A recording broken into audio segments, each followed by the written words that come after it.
اس مہینے میں بہت بڑا سانحہ، بہت بڑا حادثہ ہوا ہے، اور وہ عثمان بن عفان رضی اللہ تعالی عنہ ذو النورین جن کو لقب اللہ کے نبی صلی اللہ تعالی علیہ وسلم کی طرف سے ملا، ان کی شہادت باسعادت ہے۔ یہ وہ داماد رسول ہیں صلی اللہ تعالی علیہ وسلم جن کے بارے میں اللہ کے رسول خود فرماتے ہیں کہ عثمان کی حیا سے تو فرشتے بھی حیا کرتے ہیں، اور پھر فرمایا جنت میں میرا رفیق، جنت میں میرا ساتھی عثمان ہوگا۔ روزے کی حالت میں جام شہادت پیا ہے، اور جب ظالموں نے ان کو شہید کیا ہے تو قرآن سامنے کھلا ہوا تھا، یوں خون کا فوارہ قرآن کے اوپر گرا ہے۔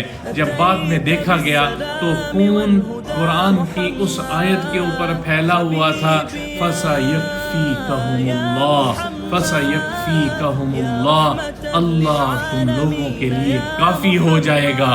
ذو النورین کا لقب پانے والے آسمان پہ درجہ بدرجہ چڑھتے چلے جائیں گے۔ ان کے درجے ہوں گے، ایک درجے سے دوسرے درجے پہ، دوسرے درجے پہ تیسرے درجے پہ، تیسرے سے جنت کے درجات ہوں گے، جس کو حضرت عثمان غنی رضی اللہ تعالی عنہ پار کرتے جائیں گے، چڑھتے چلے جائیں گے، عبور کرتے چلے جائیں گے۔ یہ ہمارے آئیڈیل ہیں، یہ ہمارے ہیروز ہیں، یہ ہمارے بڑے ہیں، جن کی سیرت کو پڑھنا تو بڑے دور کی بات ہے۔ آج ان کی سیرت کو بیان ہی نہیں کیا جا رہا۔ ہماری نوجوان نسل کو پتہ ہی نہیں ہے کہ ابو بکر صدیق رضی اللہ تعالیٰ عنہ کی سیرت کیا ہے، عمر فاروق رضی اللہ تعالیٰ عنہ کی سیرت کیا ہے، عثمان غنی رضی اللہ تعالیٰ عنہ کی سیرت کیا ہے، جن سے آسمان کے فرشتے حیا کر رہے ہیں۔ اس شخصیت کی زندگی دیکھیں کہ کیسے شہادت کا جام پی رہے ہیں، اور اسلام کی دعوت کو نہیں چھوڑا، حق کو نہیں چھوڑا ہے۔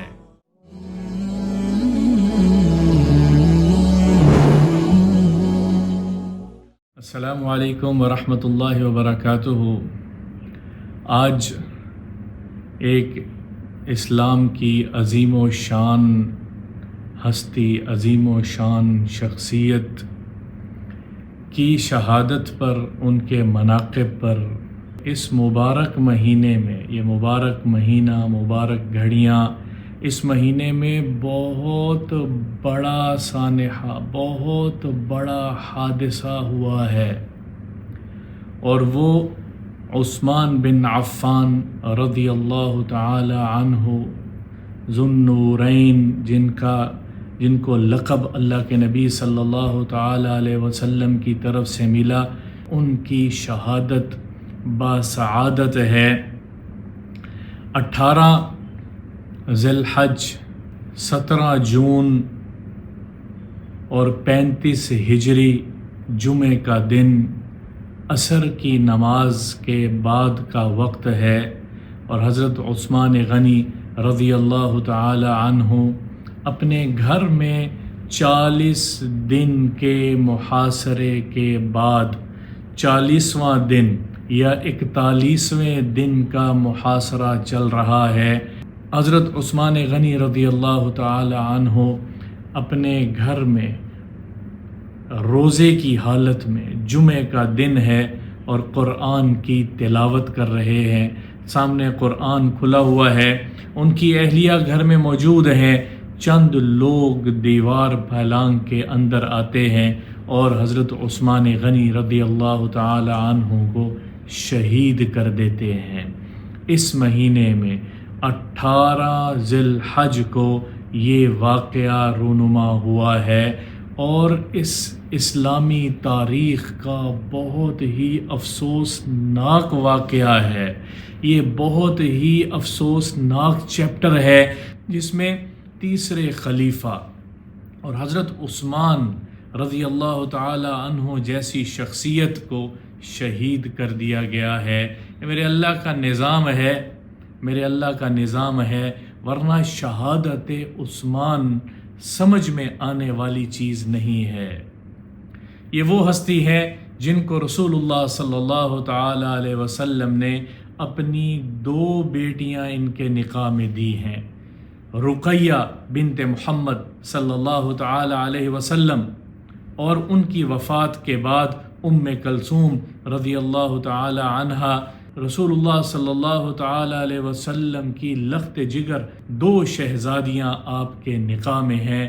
کیا مقام ہوگا، کیا ہستی ہوگی۔ یہ وہ صحابی ہیں، یہ وہ داماد رسول ہیں صلی اللہ تعالی علیہ وسلم جن کے بارے میں اللہ کے رسول خود فرماتے ہیں کہ عثمان کی حیا سے تو فرشتے بھی حیا کرتے ہیں، عثمان کی حیا سے فرشتے حیا کرتے ہیں۔ اور پھر فرمایا کہ ہر نبی کا ایک ساتھی ہوگا جنت میں میرا رفیق، جنت میں میرا ساتھی عثمان ہوگا، عثمان میرا ساتھی ہوگا جنت کا۔ اور پھر کیا کیا خدمات ہیں حضرت عثمان رضی اللہ تعالیٰ عنہ کی، جن کو شمار کرنا مشکل ہے۔ کاتب وحی ہیں، قرآن جامع القرآن ہے، قرآن کو جمع کرنے کا کام ان کی خلافت کے دور میں ہوا ہے۔ اور پھر اسلامی خدمات کی تو انتہا ہی نہیں ہے۔ 12 سال کی خلافت عثمان غنی رضی اللہ تعالی عنہ کی ہے، اور ملک پوری دنیا طول و عرض میں، پوری دنیا میں خراسان تک اور کہاں افریقہ تک اسلام کو پھیلانے میں حضرت عثمان غنی رضی اللہ تعالی عنہ کا کردار ہے۔ جب شروع میں ہجرت مدینہ ہوئی اور مدینہ میں ہجرت کر کے اللہ کے رسول کے ساتھ اور صحابہ بھی ہجرت کر کے مدینہ تشریف لے آئے، تو پانی کی شدید قلت تھی۔ ایک کنواں تھا بئر روما کے نام سے، وہ ایک یہودی کا کنواں تھا۔ مسلمانوں کے پاس کوئی کنواں، کوئی پانی کا کوئی بندوبست نہیں تھا۔ حضرت عثمان غنی رضی اللہ تعالی عنہ اس یہودی کے پاس گئے اور اس کو کہا کہ یہ کنواں مجھے قیمتاً دے دے، مجھے بیچ دے۔ اس نے کہا میں کیسے بیچ دوں، یہ کنواں تو میرے لیے بھی، مجھے بھی سیراب کرتا ہے اور ہم بھی یہاں سے پانی لیتے ہیں۔ عثمان غنی رضی اللہ تعالیٰ عنہ نے کہا کہ یہ نصف کنواں مجھے دے دے، آدھا مجھے دے دے، آدھا تو اپنے لیے رکھ لے۔ 12,000 درہم چاندی کے سکوں کو کہتے تھے، 12,000 چاندی کے سکے حضرت عثمان غنی رضی اللہ تعالیٰ عنہ نے اس کو دیا اور آدھا کنواں خرید لیا۔ شرط یہ طے پائی کہ ایک دن عثمان غنی رضی اللہ تعالیٰ عنہ اس کو اپنے تصرف میں لائیں گے اور دوسرے دن وہ یہودی اپنے تصرف میں لائے گا۔ عثمان غنی رضی اللہ تعالی عنہ نے جو ان کے حصے کا دن بنتا تھا وہ مسلمانوں کے لیے صدقہ کر دیا، مسلمانوں کو، ایمان والوں کو اللہ کے رسول صلی اللہ تعالی علیہ وسلم کے ہاتھ میں دیا اور فرمایا کہ یہ ایمان والوں کے لیے اس کا پانی مفت ہے، یہ ہدیہ ہے، اللہ کے راستے میں ہدیہ ہے۔ ایک دن تمام مسلمان اس سے پانی بھرتے تھے، دوسرے دن اس کی ضرورت جب آتی تھی وہ اپنی ضرورت پوری کرتا تھا، لیکن مسلمان اتنا پانی اکٹھا کر لیتے تھے کہ اگلے دن جب ان کو پانی کی ضرورت پیش ہی نہیں آتی تھی کیونکہ پانی کافی ہو جاتا۔ تو جب اس نے یہ دیکھا کہ مسلمانوں کو تو اب اس کی احتیاج نہیں ہے اگلے دن کی، تو اس نے کہا کہ اب پورا کنواں ہی آپ لے لو۔ تو 8,000 درہم مزید دے کر پورا کنواں خریدا اور اللہ کے نبی صلی اللہ تعالی علیہ وسلم کی خدمت اقدس میں پیش کر دیا۔ یہ ہے عثمان غنی رضی اللہ تعالی عنہ۔ ہجرت حبشہ، اسلام کی سب سے پہلی ہجرت حبشہ کی طرف ہوئی اور اس میں حضرت عثمان رضی اللہ تعالیٰ عنہ، اللہ کے رسول کی بیٹی، اور عثمان رضی اللہ تعالیٰ عنہ اپنی بیوی اور اللہ کے رسول صلی اللہ تعالیٰ علیہ وسلم کی بیٹی رقیہ رضی اللہ تعالیٰ عنہ کے ساتھ ہجرت حبشہ کی ہے۔ کیا مناقب ہیں، کیا بنو امیہ کے سردار تھے، ایمان قبول کیا۔ ابوبکر صدیق رضی اللہ تعالیٰ عنہ جب مسلمان ہوئے، ایمان قبول کیا، تو انہوں نے عثمان رضی اللہ تعالیٰ عنہ کو دعوت دی۔ عثمان رضی اللہ تعالیٰ عنہ کے ساتھ ان کی اچھا دوستانہ تھا، اچھے تعلقات تھے، عام ماحول میں بھی ان کی بات چیت بڑی خوبصورت ہوا کرتی تھی۔ تو حضرت ابوبکر صدیق رضی اللہ تعالیٰ عنہ نے اب عثمان غنی کو اسلام کی دعوت پیش کی۔ تو عثمان غنی رضی اللہ تعالیٰ عنہ اللہ کے رسول کی بارگاہ میں جانے کے لیے تیار ہو گئے، یہاں تک ابھی دونوں حضرات وہاں جانے کے لیے تیار ہی ہو رہے تھے تو اللہ کے رسول وہاں تشریف لے آئے اور فرمایا عثمان کیا تو جنت کو قبول کرتا ہے؟ مجھے ساری دنیا کے انسانوں کے لیے ہدایت بنا کر بھیجا گیا ہے اور تیرے لیے بھی ہدایت بنا کر بھیجا گیا ہے۔ حضرت عثمان غنی رضی اللہ تعالیٰ عنہ کہتے ہیں وہ اتنے سادہ اور اتنے پر اثر کلمات تھے، میری آنکھوں سے پانی جاری ہو گیا، آنسو ٹپ ٹپ گرنے لگے اور دل پر روب طاری ہوا، اور میں نے کہا اشہد اللہ الہ الا اللہ و اشہد انک رسول اللہ، میں آپ پر ایمان لاتا ہوں، میں اللہ پر ایمان لاتا ہوں۔ یہ عثمان غنی ہیں، روزے کی حالت میں جام شہادت پیا ہے، اور جب ظالموں نے ان کو شہید کیا ہے تو قرآن سامنے کھلا ہوا تھا، یوں خون کا فوارہ قرآن کے اوپر گرا ہے۔ جب بعد میں دیکھا گیا تو خون قرآن کی اس آیت کے اوپر پھیلا ہوا تھا، فَسَيَكْفِيكَهُمُ اللَّهُ فَسَيَكْفِيكَهُمُ اللَّهُ، اللہ تم لوگوں کے لیے کافی ہو جائے گا، اللہ کافی ہو جائے گا، اللہ کافی ہو جائے گا۔ اور پھر اللہ کے پاس پہنچ گئے، روزہ وہاں جا کر افطار کیا ہوگا، دنیا میں زندگی گزار کے بتائی ہے۔ یہ ہمارے آئیڈیل ہیں، یہ ہمارے ہیروز ہیں، یہ ہمارے بڑے ہیں جن کی سیرت کو پڑھنا تو بڑے دور کی بات ہے، آج ان کی سیرت کو بیان ہی نہیں کیا جا رہا۔ ہماری نوجوان نسل کو پتہ ہی نہیں ہے کہ ابو بکر صدیق رضی اللہ تعالیٰ عنہ کی سیرت کیا ہے، عمر فاروق رضی اللہ تعالیٰ عنہ کی سیرت کیا ہے، عثمان غنی رضی اللہ تعالیٰ عنہ کی سیرت کیا ہے، جن سے آسمان کے فرشتے حیا کر رہے ہیں۔ ایک اور آپ کو حدیث سناتا ہوں، رسول اللہ صلی اللہ تعالی علیہ وسلم مسجد قباء تشریف لے گئے، قباء کے ساتھ ہی ایک کنواں ہے، اس کنویں پر تشریف لے گئے، اور وہ ایک حائط میں، ایک باغ، کھجوروں کے باغ میں ہے، اس کنویں پہ تشریف لے گئے اور جا کر اس کے جو ارد گرد بنی ہوئی ہوتی ہے اس پر بیٹھ گئے، اس تھڑی پہ بیٹھ گئے اور کنویں کے اندر کی طرف اپنی ٹانگیں لٹکا لی، اپنے پاؤں مبارک لٹکا لیے، اور ابو موسیٰ رضی اللہ تعالیٰ عنہ خادم تھے، ان کو کہا کہ اس باغ کا دروازہ بند کر دو، یہاں کسی کو میری اجازت کے بغیر نہ آنے دینا۔ تو تھوڑی دیر گزری ہے، دروازے پہ دستک ہوئی ہے، وہ بھاگتے ہوئے حضور صلی اللہ تعالی علیہ وسلم کے پاس آئے، فرمایا ابو بکر آئے ہیں، اذنہ وبشرہ بالجنہ، ان کو آنے دو اور ان کو جنت کی خوشخبری سنا دو، جنت کے داخلے کی خوشخبری سنا دو۔ ابو بکر صدیق رضی اللہ تعالیٰ عنہ آئے اور وہ بھی اسی حالت میں دائیں طرف اپنی ازار کو اونچا کر کے، جس حالت میں اللہ کے نبی اپنی ازار کو اونچا کر کے بیٹھے ہوئے تھے، اس حالت میں اپنی ازار کو اونچا کر کے پاؤں پانی کی طرف لٹکا کے وہ بھی بیٹھ گئے، تشریف فرما ہوئے۔ تھوڑی دیر گزرتی ہے، پھر دستک ہوتی ہے، ابو موسیٰ بھاگتے ہوئے آتے ہیں، کون ہے؟ انہوں نے کہا کہ عمر فاروق آئے ہیں۔ انہوں نے فرمایا اذنہ وبشرہ بالجنہ، ان کو بھی آنے کی اجازت ہے اور جنت کی بشارت دے دو۔ وہ بھی آئے اور وہ بائیں ہاتھ پہ اسی حالت میں بیٹھ جاتے ہیں۔ پھر دستک ہوتی ہے، اب کون آیا ہے؟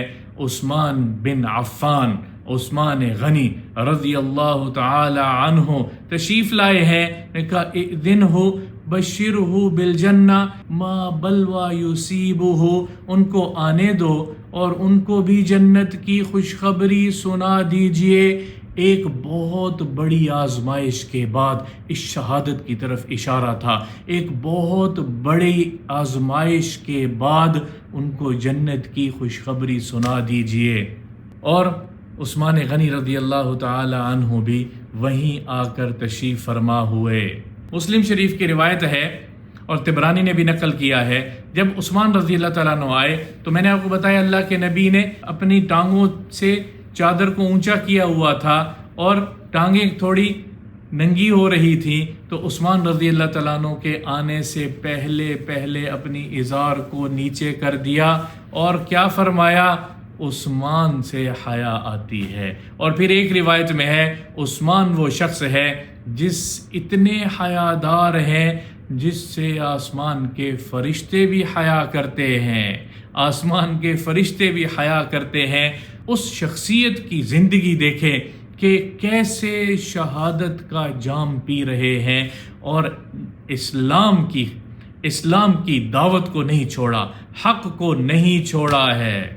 سیرت کہاں ساری بیان ہو سکتی ہے عثمان غنی رضی اللہ تعالی عنہ کی، کیا کیا کس موقع پہ انہوں نے ایمان والوں کے لیے اپنے مال کے خزانے کھول، سردار تھے، اموی خاندان سے تھے، بنو امیہ کے سردار تھے، بنو ہاشم بنو امیہ کے سردار۔ جب اسلام قبول کیا تو ان کے چچا حکم بن حزام انہوں نے ان کو بندھوایا، ان کی عمر اس وقت تقریباً کوئی 30-32 سال کی تھی، ان کو بندھوایا، زنجیروں سے باندھا گیا اور دھوپ میں ڈال دیا، اور پھر اس کو ایک جگہ پہ بند کر دیا، ایک کوٹھڑی میں بند کر دیا، اور کیا کہتا تھا کہ اسلام چھوڑ دے یا پھر میں تجھے تڑپاتا رہوں گا یا میں تجھے ستاتا رہوں گا۔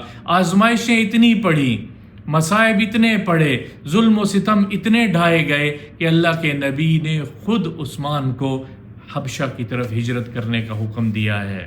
ذوالنورین کا لقب پانے والے آسمان پہ درجہ بدرجہ چڑھتے چلے جائیں گے، ان کے درجے ہوں گے، ایک درجے سے دوسرے درجے پہ، دوسرے درجے پہ تیسرے درجے پہ، تیسرے سے جنت کے درجات ہوں گے، جس کو حضرت عثمان غنی رضی اللہ تعالی عنہ پار کرتے جائیں گے، چڑھتے چلے جائیں گے، عبور کرتے چلے جائیں گے، اور اللہ کے نبی حضرت محمد مصطفیٰ صلی اللہ تعالی علیہ وسلم کا پڑوس ملے گا۔ طویل بات، اس پہ تو گھنٹوں بات کی جا سکتی ہے۔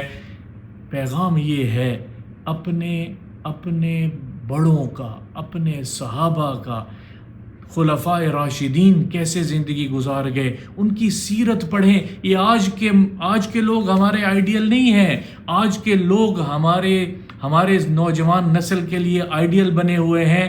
یہ ان کے کوئی کیا کارنامے ہیں جو زندگیاں گزار کے گئے ہیں، اللہ کے نام پر کیسے زندگی گزاری جاتی ہے۔ خاص دن ہے، اس لیے دل نے چاہا کہ عثمان غنی رضی اللہ تعالی عنہ کی شہادت پہ تھوڑی سی بات کی جائے۔ اللہ تعالیٰ تو ان کی شہادت کو قبول کر چکے ہیں، میں دین کے لیے کتنا کام کر سکتا ہوں، میں اپنی زندگی میں کیا اچھے کام کر سکتا ہوں، مرنے کے بعد اللہ کے سامنے پیش ہونا ہے، اللہ کے سامنے پیش ہونا ہے۔ یہ سال کا آخری مہینہ برکتوں والا ہے، برکتوں والا مہینہ ہے۔ اس مہینے میں یہ بہت بڑا حادثہ ہوا، کربلا ہمیں یاد ہے، عثمان کی شہادت بھی بہت بڑا سانحہ ہے، مظلومانہ شہادت ہے، مظلومانہ شہادت ہے۔ اللہ تعالی ہمیں ان کے، ہمارے بڑوں کے، صحابہ کے، خلفائے راشدین کے، مہدیین کے نقش قدم پر چلنے کی توفیق عطا فرمائے، ہمارے بچوں کو بھی، ہماری بچیوں کو بھی اللہ تعالیٰ دین کی سمجھ عطا فرمائے۔ السلام علیکم ورحمۃ اللہ وبرکاتہ۔